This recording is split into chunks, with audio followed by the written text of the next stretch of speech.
See, I was a good friend of your dad's. We were in that Hanoi pit of hell together over 5 years.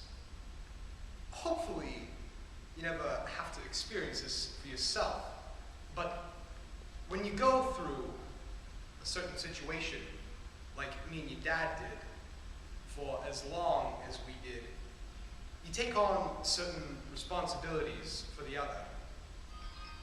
See, if it had been me who hadn't made it out, Major Coolidge would be talking right now to my son, Jim. As it happens, I'm talking to you, Butch. I got something for you. This watch I got here was first purchased by your grandfather, great-grandfather, during the First World War. It was bought in a little general store in Knoxville, Tennessee, made by the first company to ever make wristwatches.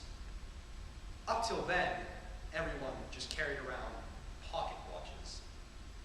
It was bought by Private Doughboy Ernie Coolidge as he set sail for Paris. It was your great-grandfather's war watch, and he wore it every day of that war. When he had done his duty, he came home to your great-grandmother, took the watch off of his wrist, put it in a little coffee can, and there it stayed until your granddad, Dane Coolidge, was called upon by his country to go overseas and fight the Germans once again.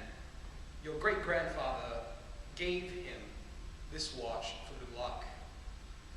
Unfortunately for him, Dane's luck wasn't as good as his old man's. He was shot and killed along with the other Marines at the Battle of Wake Island. Your granddad was facing death. He knew it.